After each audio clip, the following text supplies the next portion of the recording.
time has come for the era of everyone. Snapdragon Pro Series presents Brawl Stars Asia Pacific. This week's Grand Finals has Cistlia and Winter, past entrants of Cup number 1, with Winter defeating Cistlia 2-0 at that time. So is this best of 3 going to be a rematch or just a repeat? Match 1 was a very closely fought brawl ball. Winter sieges Cistlia until they successfully eliminated Shu's Gale, then immediately collapsed onto the goal, making quick work of Melty and Suzuku, scoring the first goal. Second time around, Melty tosses the ball over to Suzuku's corner, who then make good use of their super to keep Winter's brawlers away and isolated, but unfortunately Yotan's M's soon overpowered the squeak. Shu, in a desperate last stand, successfully held up the attack just long enough for his teammates to come back into play, giving Cistlia the opening they needed to reverse their fortunes. Together, they pushed all the way to the top, wiping out the entirety of Winter by nailing a quick series of eliminations before scoring the time-making goal just 2 seconds before the end. In overtime, the lack of obstacles proved to be a detriment to Cistlia, who were unable to pin down Yotan and Batuman, both having ample space to skillfully dodge attacks while making progress up the field. Menmi lands good hits on Shu, compromising Cistlia's defense, and Batuman scores the winning goal.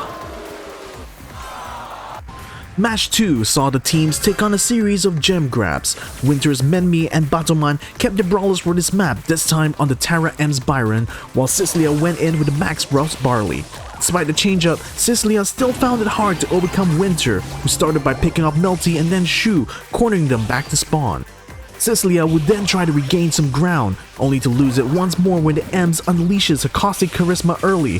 Batuman went on to catch Melty, while Shu trades with Yotan, which unfortunately leaves Suzuku yet again to fend for themselves, unable to approach the spawner.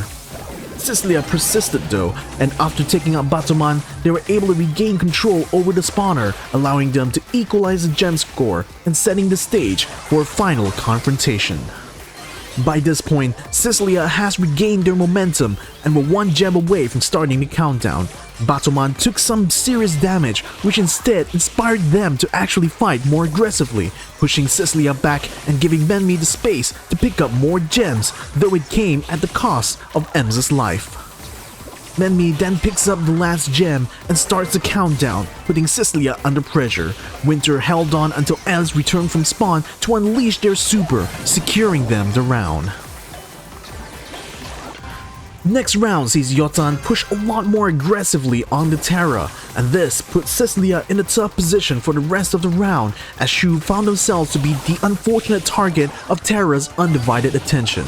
Constantly putting themselves in 1v2s, Yotan would frequently use the support from Beyond Gadget in order to even the odds.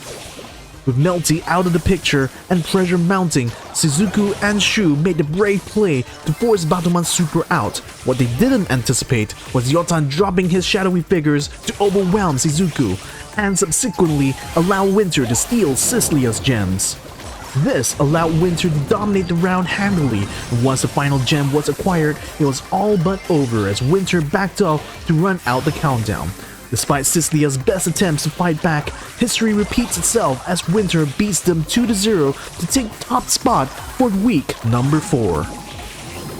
This Grand Finals victory propels Winter to the very top of the leaderboard this week at 200 points, while Cistlia and Sang are tied for second at 130 points each. There's more Brawl Stars action to be had next week, so catch us again only on the Snapdragon Pro Series.